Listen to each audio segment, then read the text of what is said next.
Jungle Cruise might be one of the most efficient summer blockbusters ever made. That's not at all to say it's anything great. Honestly, I'd argue the script is terrible. But for a Disney action movie based on a ride starring The Rock and Emily Blunt, it gives you exactly what it knows its strengths are.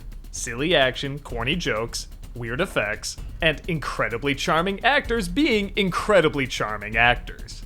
If I were just to read the script version of this on paper, I would despise this. There is nothing original in it. It's like a mix of The Mummy and Pirates of the Caribbean and every lame Jungle B movie known to man.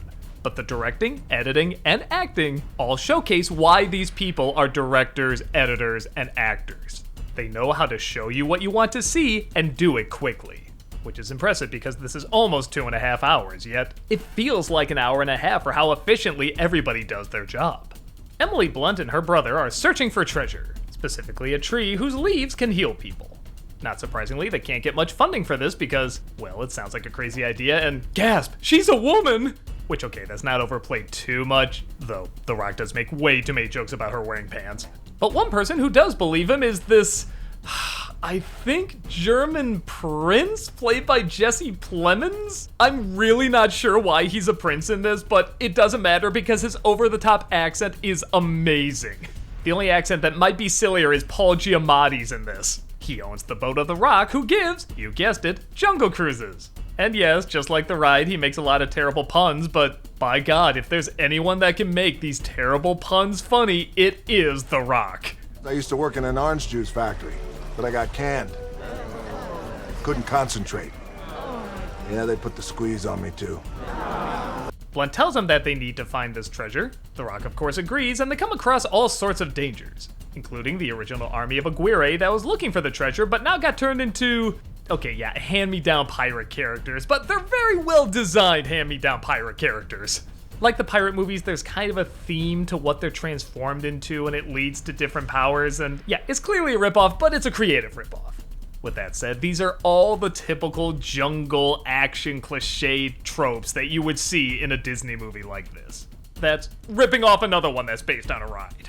But the editing in this movie is so quick and clearly wants to get you to what you paid money for, the jungle, the charming actors, and the goofy action, that it's hard not to be impressed with how much it entertains. If you're looking for actual emotional moments or twists in the film that make you go wow, or dramatic character moments that really make you think, there's none of that here.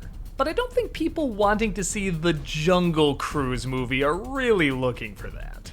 I almost feel like that's the trap the pirate movies fell in, like they were trying to get too serious. This isn't serious at all. Even when it's trying to be serious, it's really not. There's a couple moments where they go into like backstory and why people did what they did, and the actors play it very well. They're convincing, but what you're really doing is admiring how seriously they're taking it while questioning, wait, there's a million things about this that don't make sense. But you also get the idea that they know that, and they're having fun with it. Okay, you remember the Expendables movie, how in the first one you weren't really sure if it was meant to be a comedy or a legit action film, and then the second one it gets a little sillier, and by the third one it's just a straight up comedy and it's not fun anymore?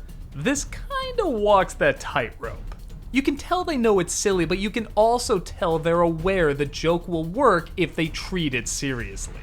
Honestly, it feels like there was just a drop of charm that was in the script, and the director and editor and actors said, we're gonna do our damnedest to pull out as much of that charm as possible and have it on the surface level.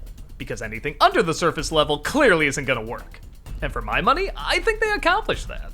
If I did have one problem with the film, it would be that the climax is a little dull. It kind of reminded me of National Treasure, how getting to the treasure was the most fun, and then when you actually got there, it's just in a dark cave and there's not much to see, and you were kind of wowed by the stuff earlier that this isn't impressive anymore.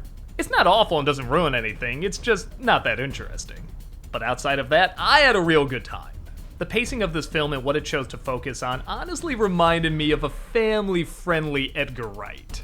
Now that sounds like a huge compliment, but I did still say family-friendly. There's no edge to this, there's not much variety in it. For example, Edgar Wright would, yes, cut fast, but then have moments where shots would last really, really long, again, to mix it up. This just gives you the quick shots and the actors having fun. But that's exactly what I was looking for, and I think anyone that pays money to see this film are gonna be looking for.